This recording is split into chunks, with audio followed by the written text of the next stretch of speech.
Hi everyone, happy to see you today at our webinar. I'm Nadia, a community manager at iSpring, and I will be the moderator for today's session. And today we will talk about an insider perspective, making the leap from educator to instructional designer. And to do that, I've invited amazing Holly Owens. Holly is an instructional designer with PillPack by Amazon Pharmacy. She has over 15 years of experience in education in various roles, including high school educator, instructional technologist, and podcast host. So, hi Holly, thanks a lot for tuning in. How are you doing today? Hi, I'm great. Thanks for having me, Nadia.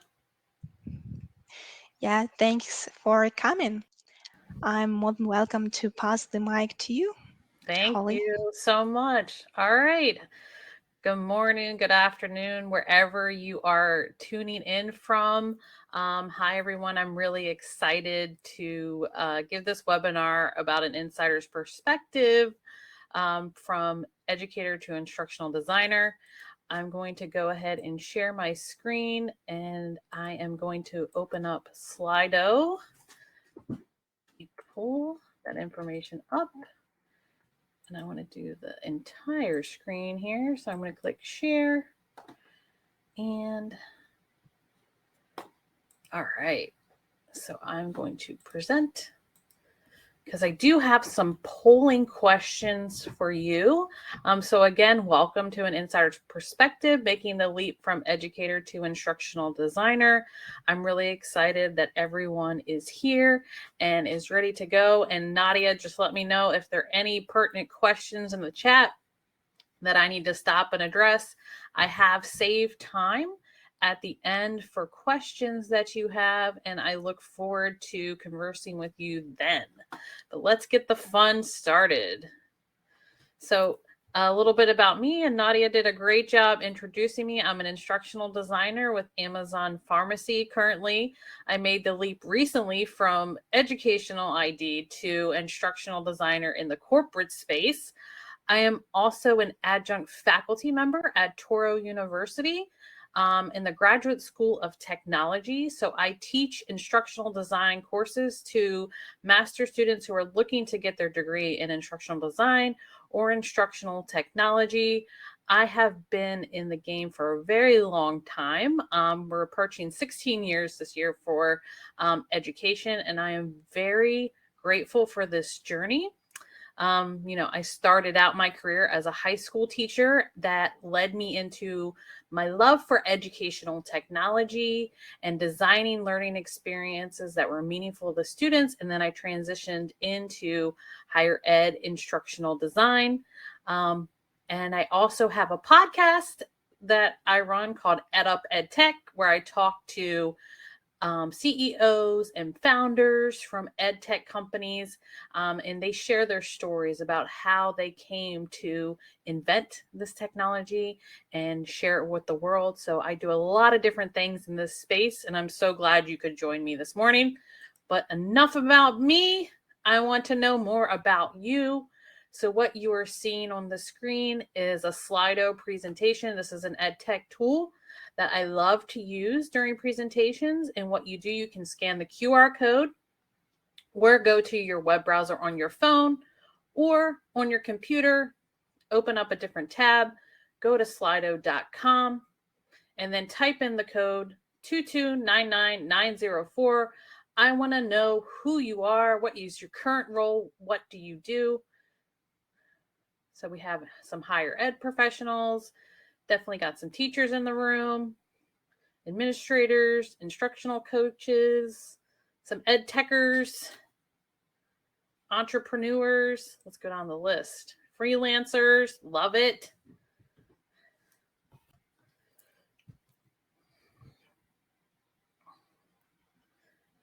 So definitely the majority is coming up with, the other. I'm interested to know more about the other. I'm not looking at the chat right now, so I can't see. If you want to put in the chat what the other is, I would love to see that and take a look.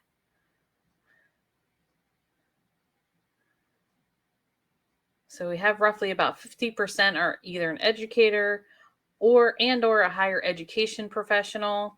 And then we have some freelancers, entrepreneurs, ed tech, administrators in the K-12 space. Thank you so much for participating in that poll. So today, what I want to do is I want to go through a few different things with you and have some conversations surrounding instructional design. And I made the leap before it was the cool thing to do like it is today. I made the leap in 2011. So it's been a while, but I have learned a lot of different things over the years about transitioning roles and also keeping up to date in the job market, what's happening with instructional design, ed tech, and all those different things that fall on the peripheral of instructional design. So today I want to talk with you about teaching versus instructional design. What are the different ID sectors? Because instructional design is a big, vast field of different areas.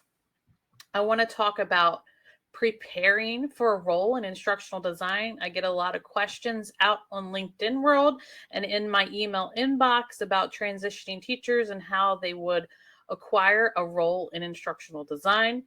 And of course, I want to share all the tips and resources that I've come across and some of my favorites that I think you should look at when you are looking to transition into a role in instructional design. One of the things I want to point out is that this field, instructional design and training and development, is growing and continuing to grow. Pre-pandemic, people did not know what an instructional designer was or what we did. And I had a family member ask me the other day if I design websites, and I was taken aback. I'm like, nope, I don't design websites. But this field is growing and more people know about it. More industries are recognizing that they need instructional designers on their teams. So by 2029, this field is expected to grow by 6%, which is quite a bit in the education and government sectors. And then there's also predicted to be a 9% growth in the training and development specialist area. So all the things that are instructional design are, and also on the peripheral of instructional design, it's going to continue to grow. So this is a great time for you to step into this field and look into becoming an instructional designer. All right, so let's start with, let's get the 30,000 foot view. So I know there's a lot of transitioning teachers in the room. There's higher education professionals. There's people that have probably taught at higher education, or, you know, you've done some training things. And I really want to talk about the differences between teaching versus instructional design.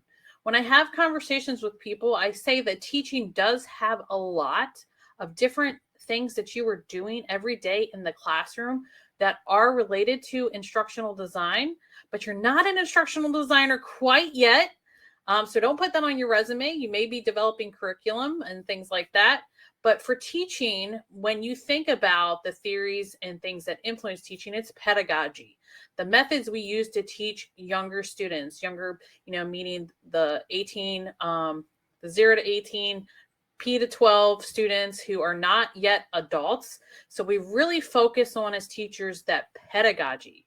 Whereas in instructional design, it's andragogy. Sometimes it's pedagogy too, depending upon what sector you get into, but andragogy is adult learning theory. So you're really focused on how adult learners like to receive learning, what their preferences are, and that whole thing around adult learning theory, their preferences, what they like to do, different types of activities, things that you can do to engage the adults. When we think about teaching, the learners that you have in your classrooms are usually with you for an extended period of time.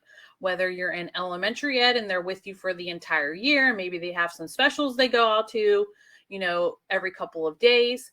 But they're mainly with you the whole time. Or if you're in secondary and they change classes, but you see the same students every class period, so you really get to know them very well. Whereas in instructional design, the audience varies. It could be the same audience for a few weeks or maybe even a month, but the audience does tend to vary. When you think about designing a training experience, it might be for a group say, of educators, but it might also be a group of like customer care agents who are taking care of people who are calling in asking about prescriptions or how to use a certain ed tech tool. So the audience that you're training to be successful and work with the end users does vary quite a bit in instructional design. When you're thinking about the people that you work with on those higher levels, the stakeholders in teaching, it's the admins.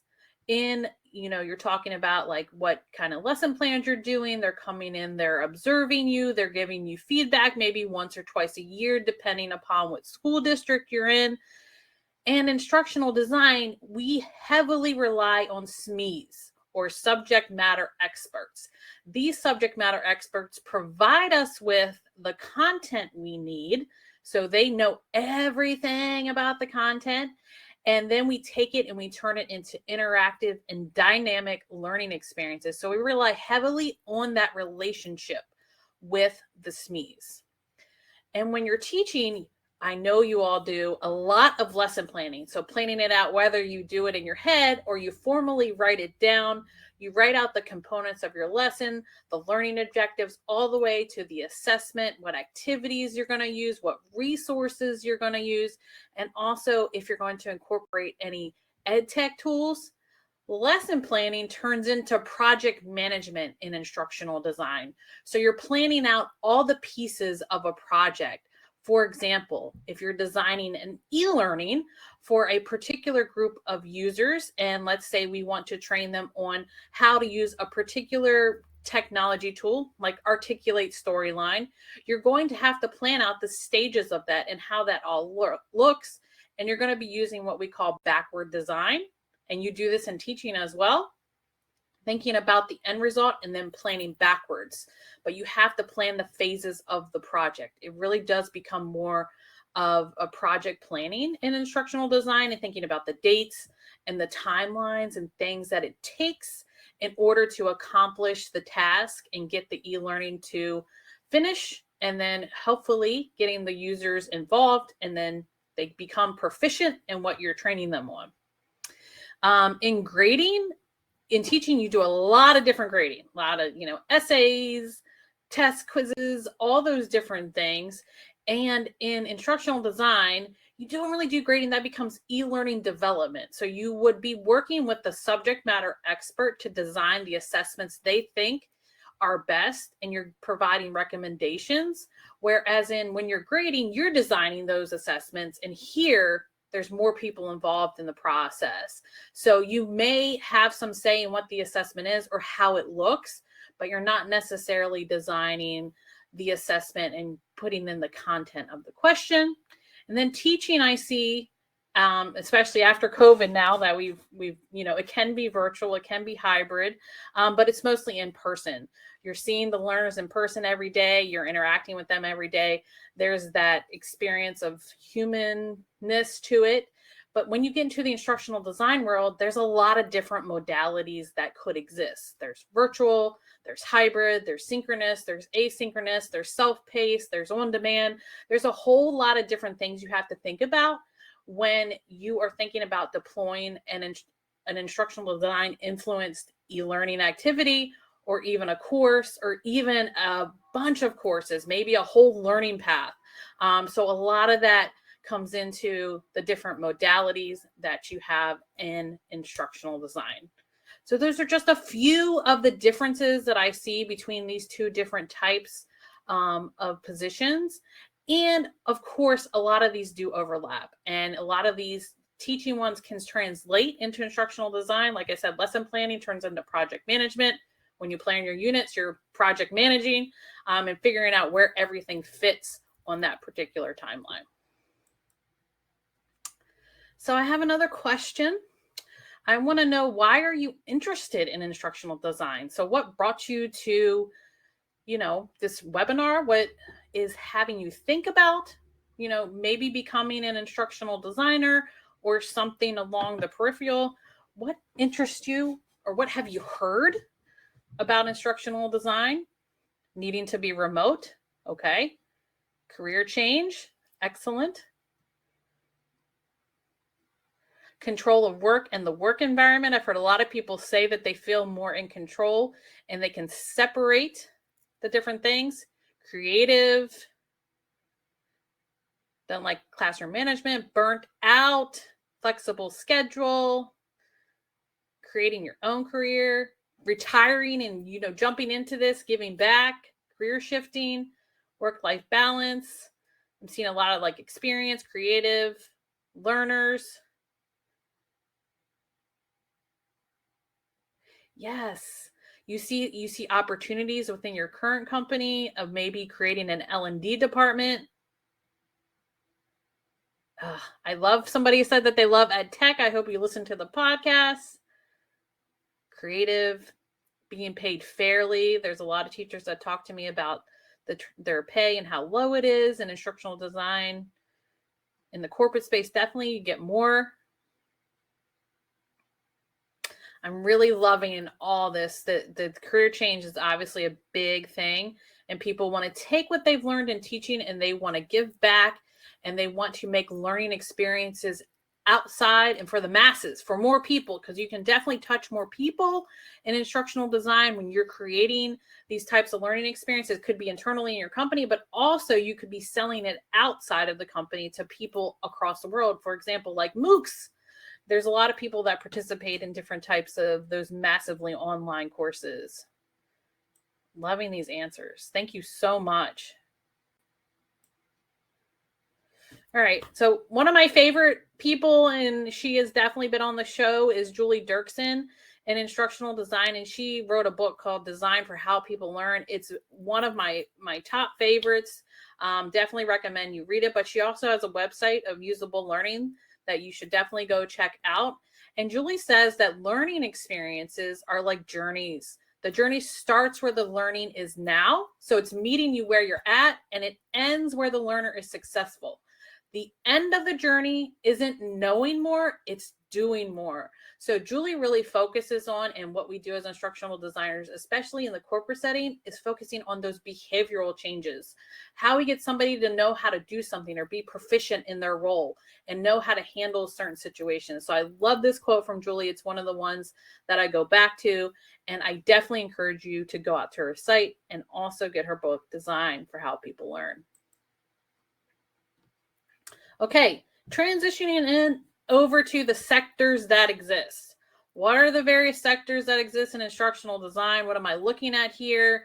What do I need to know about these sectors, and how to navigate the different sectors of instructional design if you're looking for a job?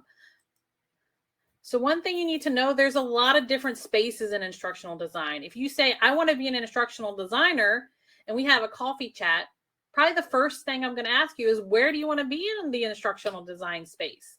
Do you want to be in education? Do you want to be in corporate?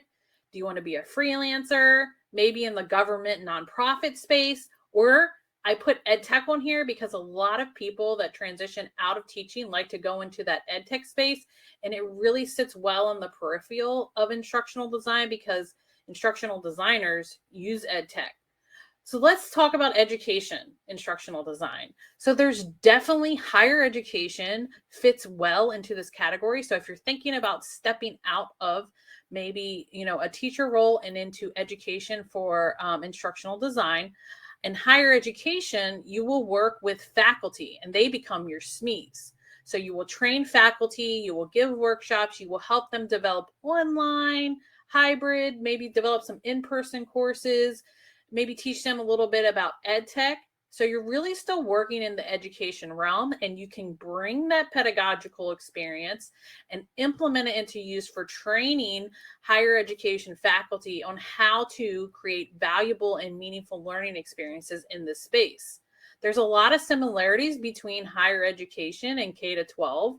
So you will, if you're thinking about you're not exactly comfortable jumping from education to corporate, because there's vast differences, then I would say to you to step into the education space and see what exists in higher education instructional design.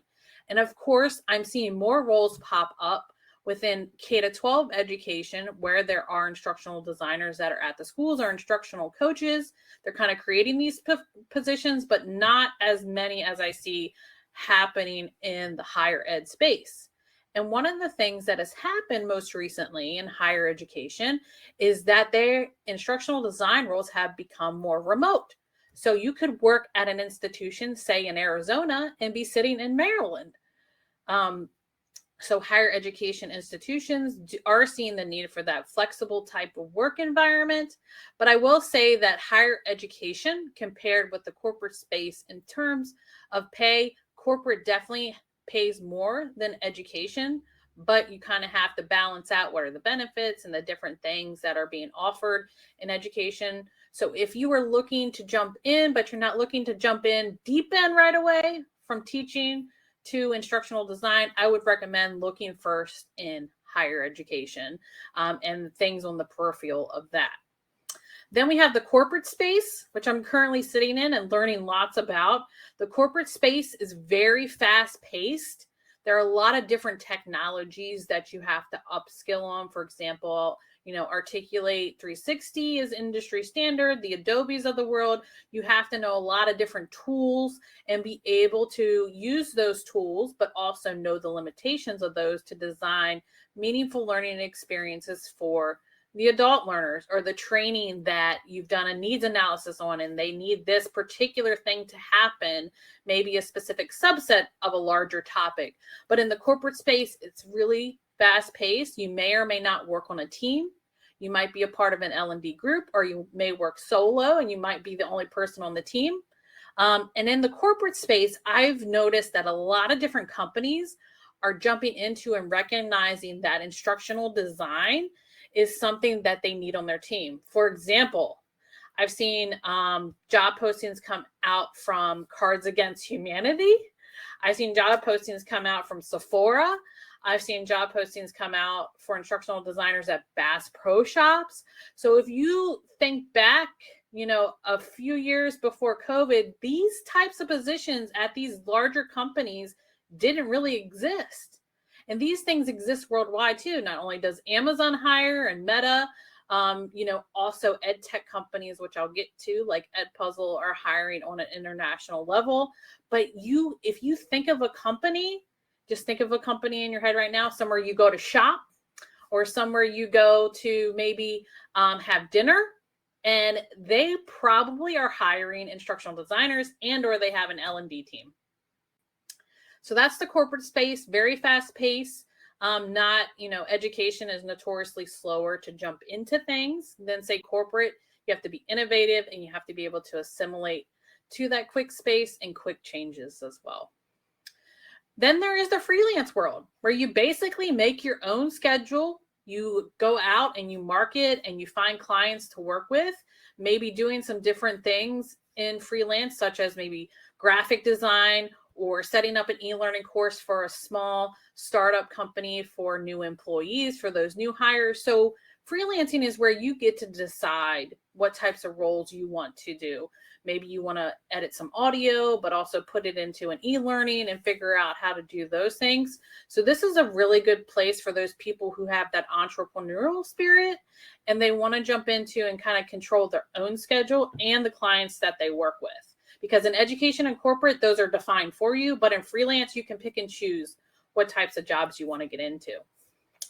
Then there is the government nonprofit space. So I don't know if you know this, the government has different sectors. I taught high school government. And if you think about the different branches of government and the different departments that exist under there, maybe the HUD, Housing and Urban Development, they're hiring an instructional designer. Or if you look, let me think of another area I saw. Some of these nonprofits that work as part of maybe a law nonprofit, working in that area as an instructional designer, maybe teaching about lobbying and developing tools around that. So there are government entities that are looking for the instructional designer. FBI was recently hiring an instructional designer. So just thinking about all the different little areas and niches that exist in the government and nonprofit space, you can go and be an instructional designer in that area as well. And then finally, ed tech. Ed tech is a vast field of all kinds of different things, and it's just not things that happen here domestically in the United States. Ed tech companies exist across the world. Just here in the States, there are about 1,500 educational technology companies. And I see a lot of former teachers wanting to go into this space because it feels comfortable to them because of the audience that you're serving. So when you're looking into ed tech, maybe you want to be a customer success advocate where you're training the users on how to use the ed tech tool. Think about a favorite tool you use and go to their site. They're probably hiring an instructional designer or a trainer or somebody to develop materials for them. Maybe some curriculum development can exist there. So this is also another comfortable space for educators to transition into when you're thinking about moving out of education and teaching into instructional design. Currently, and I looked this up, I Googled it, there are approximately 65,000 instructional designers in the US. And this spans across all those different sectors I just talked about. And as you know from the statistics that I presented earlier, that this is continuing to grow. I know there's a lot of people that are exiting from teaching. However, there is room in this industry for everyone because every day I'm seeing jobs posted about instructional design. For example, pre-pandemic in higher education, getting a role as an instructional designer was really, really tough. There was a lot of competition and there was very few roles. Now, when I get my job alerts for higher education instructional design, I'm getting upwards of 30 to 50 notifications a day of roles that are available. LinkedIn and the corporate space, a lot more happening. So these roles are being added every day, whether they're contractual, part-time, full-time, if there's freelance roles where if you're going out to Upwork. So this industry is definitely growing. And with the invention of tools and things that are happening, such as the AI, the chat GPT, and you're just going to continue. Companies are continue to need instructional designers who come in with this knowledge to train people. That's a lot of people. All right.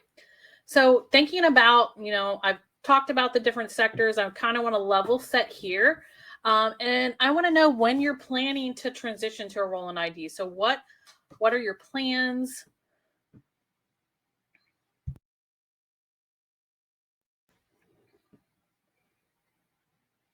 So we got a lot of people say ASAP.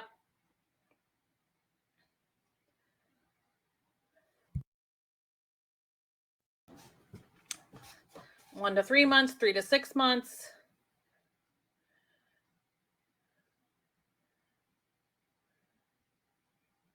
Some people aren't decided. That's okay.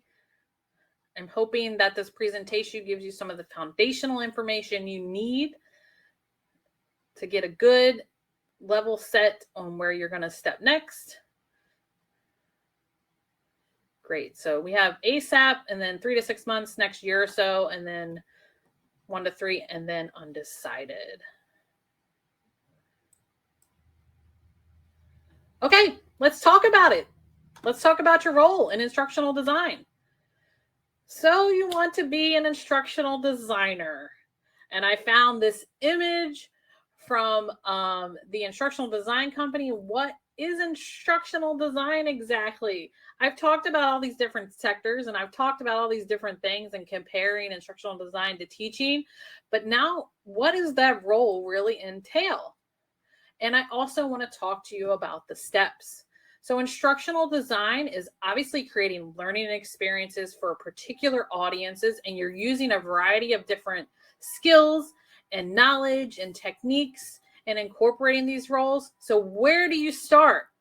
So the first thing I want to tell you, if you're looking for a role in instructional design, is you need to find your niche area. You need to find, looking back at those sectors. Let me go back to the sectors.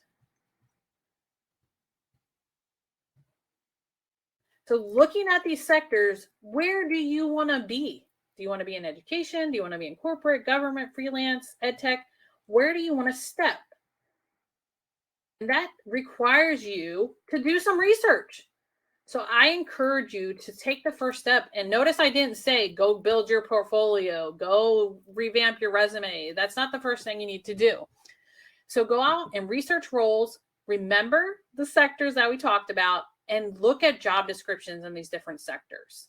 Make some list. Teachers love lists. I love lists. I love school supplies. So Go buy a new notebook and get a new pen, new pack of pens, and start researching those roles and put in like what you like about the role, what you don't like. Maybe you have some data about like, am I looking more in the corporate space? And this is what I like about corporate, but I like this more about education.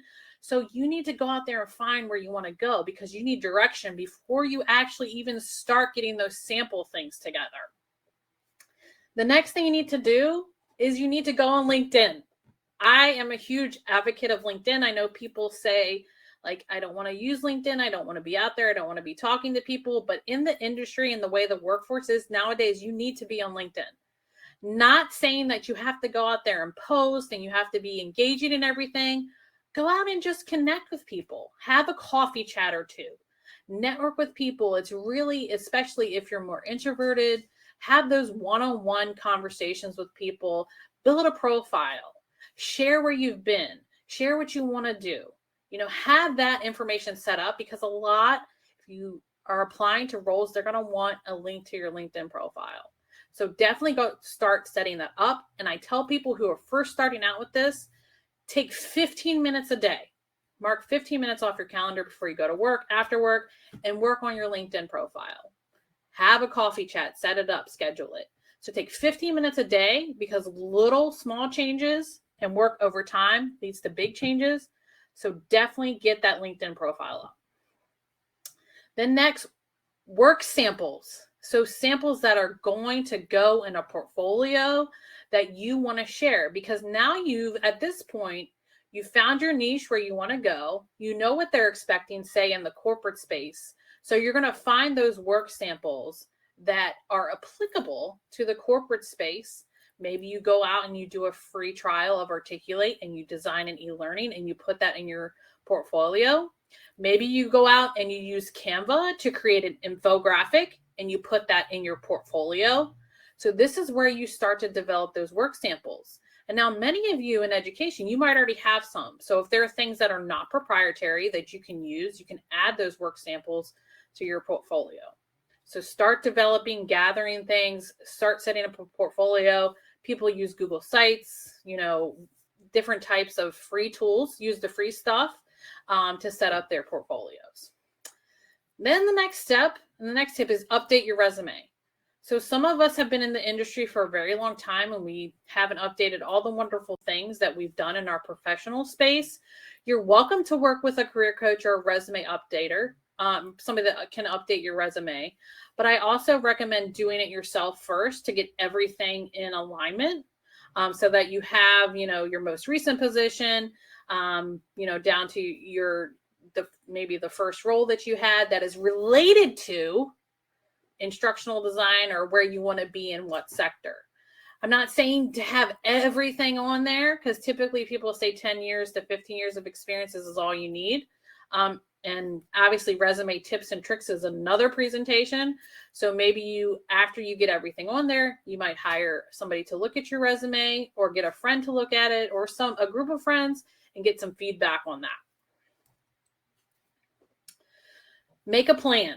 It is very important that after you have these things and you're going to make a plan for how you're going to start this journey from transitioning out of the classroom into instructional design. I get so many questions out on LinkedIn world where people ask me, they say, well, how do I become an instructional designer? And they put that in a message.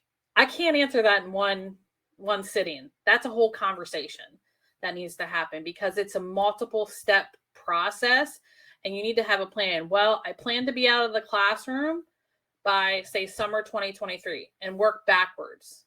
On average, it takes 3 to 6 months to acquire a position, whether that's instructional design or somewhere else. So you need to work backwards and you have to make a plan. Where you start isn't where you finish. Apply strategically. I get numerous and read numerous, lots and lots and lots of people who said, I've applied to 400 roles in instructional design and I haven't got one interview. Well, you know what you're doing? It's kind of like when you're playing the lottery. It doesn't matter how many tickets you buy, you still have the same amount of odds to win. So if you're applying to 500 roles and expecting to get a role right away, and you think that's the way to go, it's probably not going to happen. So when I say apply strategically, you need to apply for roles in the sector that you want. So focusing in on ed tech or the corporate space or the education space. And also too, along with this is networking in that space as well and talking to people. So apply for roles in that sector. Don't just apply for everything. Don't go to LinkedIn Easy Apply and just do everything all the time. It's going to impact your mental health, because you're going to notice like the ATS systems, and I'm sure some of you have experiences, and I can see the chat right now.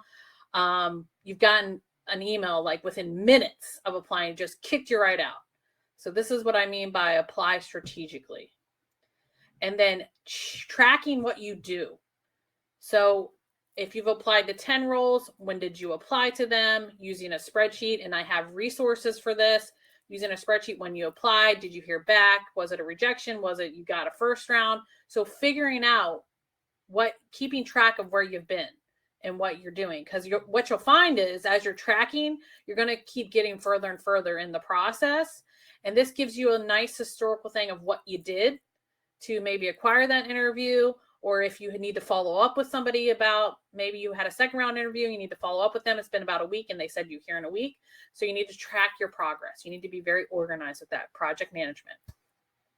And then what's next is, landing the interviews and getting the role.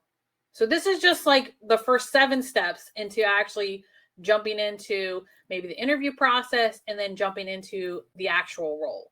There's a lot more that encompasses, the interview stages and the follow-up. And I did talk a little bit about that in tracking, and then jumping into the role and actually onboarding and, accomplishing things and time to proficiency to be an instructional designer.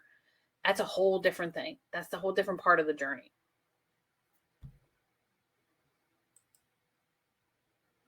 All right. We made it to the fun stuff. All the resources. Give me all the resources. Tell me where to step, where to go, what you like as an expert. And, I've been looking through resources. I've been curating resources. What are the best places to go?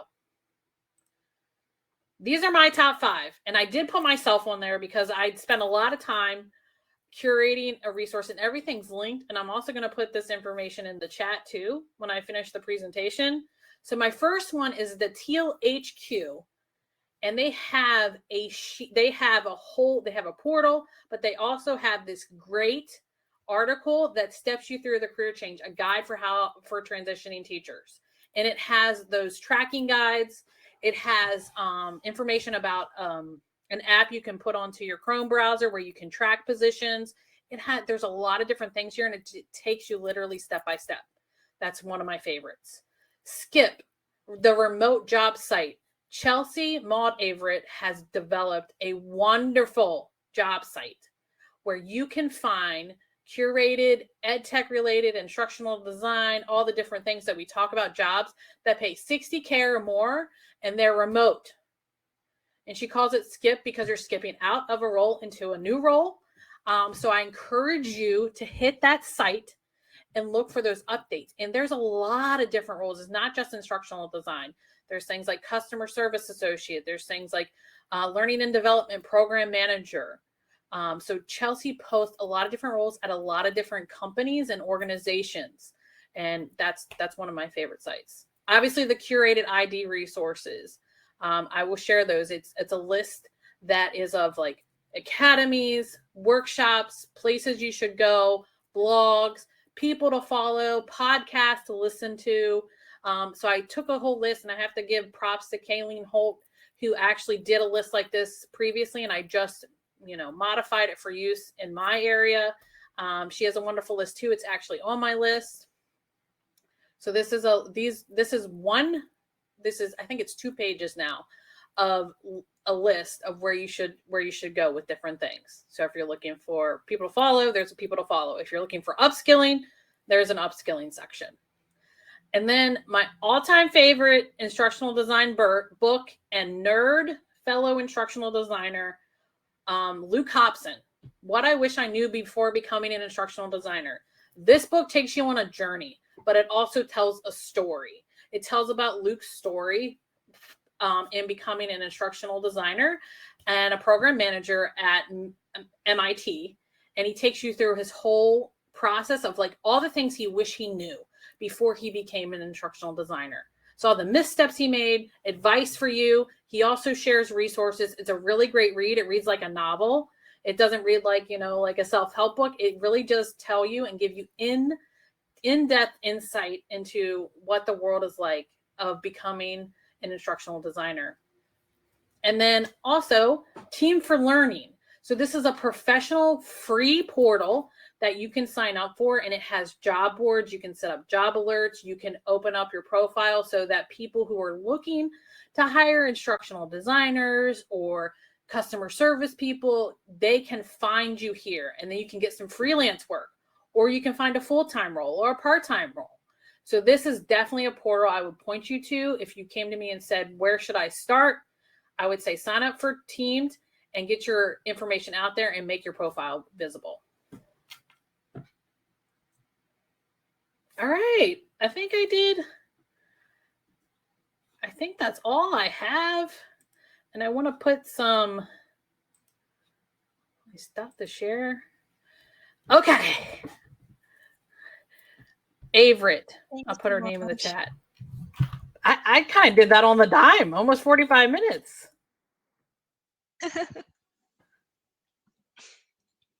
We will share all the materials and links in the emails, so don't worry, guys. And also about, you mentioned Luke Hobson. I knew him. We have an interview with him on our YouTube channel. I will share a link in the chat. It's from interview about how he had in school to become a senior instructional designer. But we have that about I think a year ago. So yes, it's a little bit odd. Well, I mean, it's still applicable. It's definitely still applicable to what, and I'm going back through the chat to make sure I answer the question.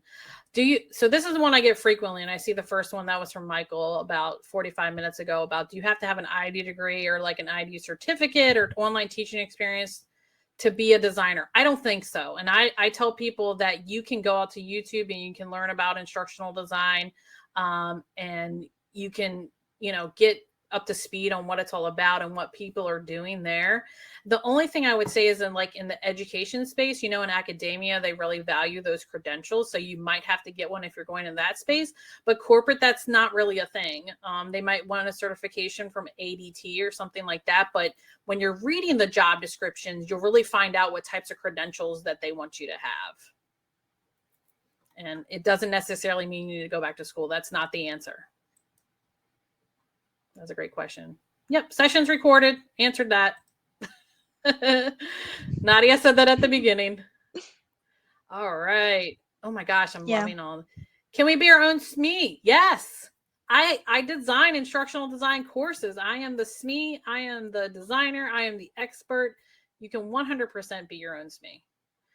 For anything that you are an expert in or consider to be an expert yourself to be an expert in. So if you do podcasting, you want to do a podcasting training, you're the SME and you're the designer. All right, let's keep going here. Yes, definitely the information I'm sharing can be translated across all different borders, not just domestic here in the United States. I've done a lot of research outside of the United States and also roles that are popping up in other countries and in the United Kingdom, for example, in Australia. They very much align with the instructional design things that we do here domestically. And Canada has a lot of different ed tech companies, I will say that, of people I've worked with. All right. Is it okay to not be certified to teach K through 12? Yes. You don't need to be certified to teach K to 12 unless you're looking at a position that requires that. Maybe if you want to be a virtual K to 12 teacher, but you don't need that certification in order to be an instructional designer in that space.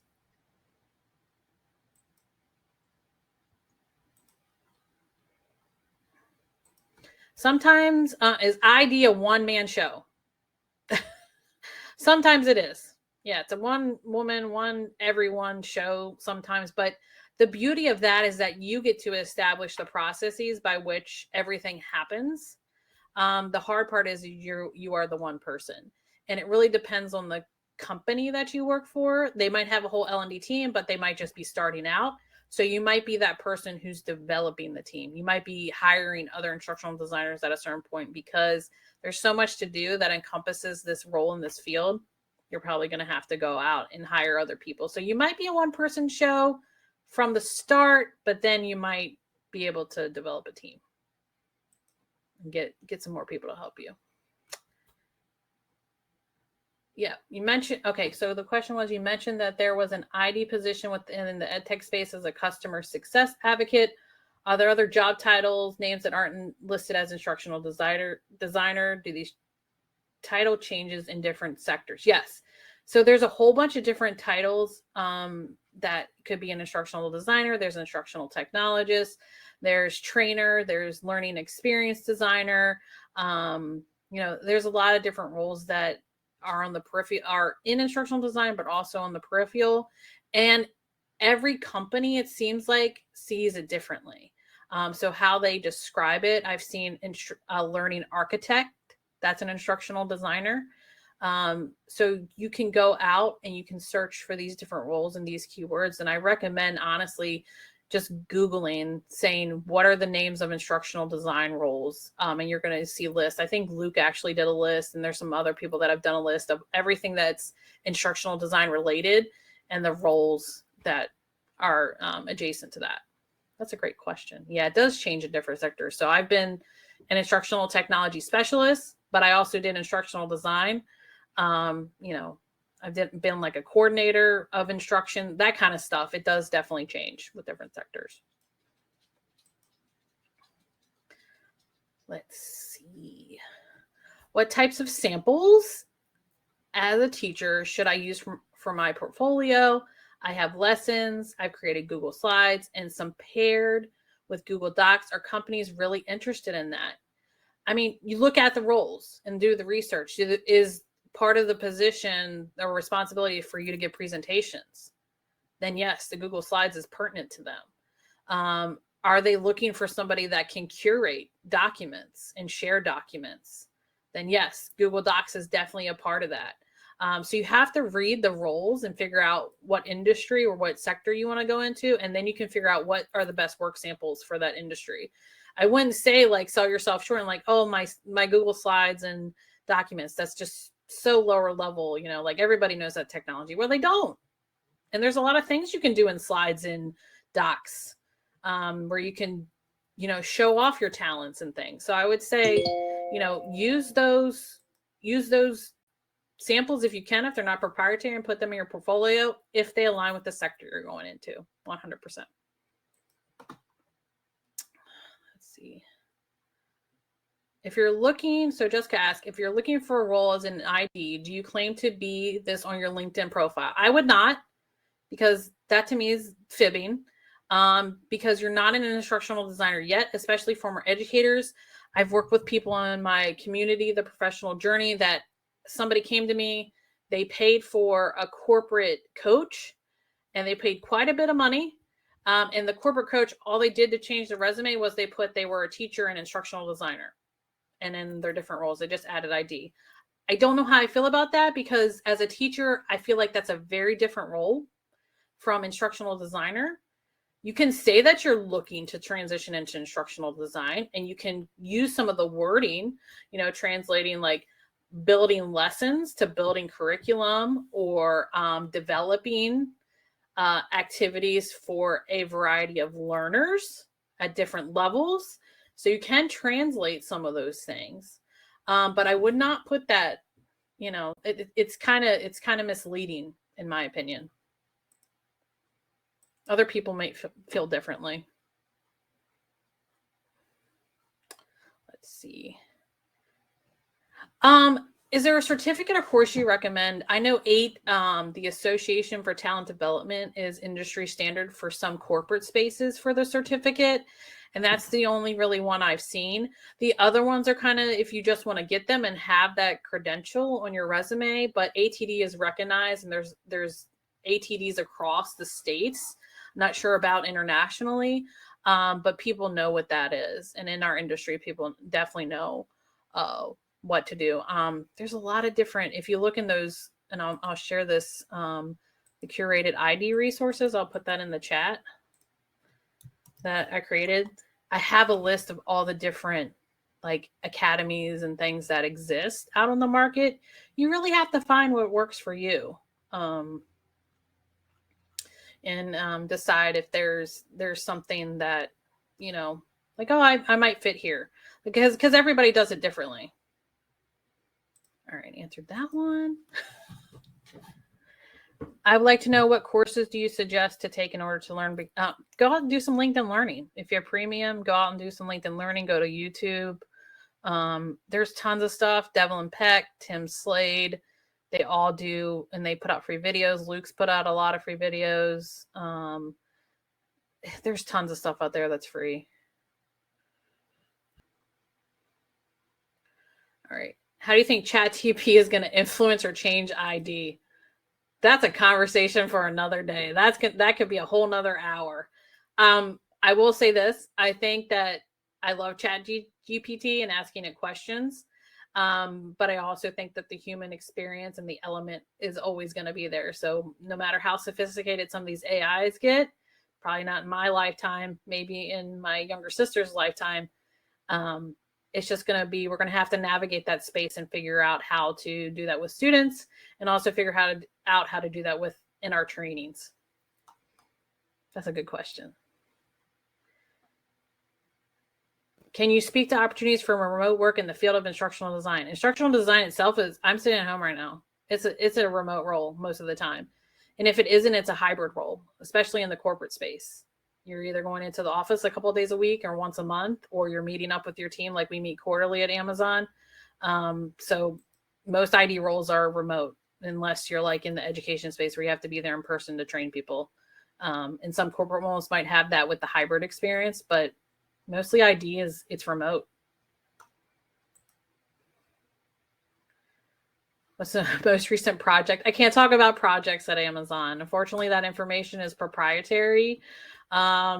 But I will say this, I've learned a lot when it comes to the audience that I'm serving and how to set up different things and differentiating in between what tools to use. So I can't talk about the projects that we have because some of them haven't been, they're not public yet. All right. How do you have work sample to a portfolio if you've signed a non-disclosure? I wouldn't add it. You get in trouble. You can't violate that NDA. It's going to get you in trouble. So maybe repurpose it another way. Can you copy it and maybe use a different topic? I would not do that. Somebody will find it, I promise, if it's out on the interwebs. Is there a resume example for an instructional designer? Yes, there's tons. There's tons you can go out to and Google. I applied for a very good position and thought it was 75%, but I wasn't qualified. I don't really know what to put on my resume or leave out. I've been teaching tons and tons of sample ones.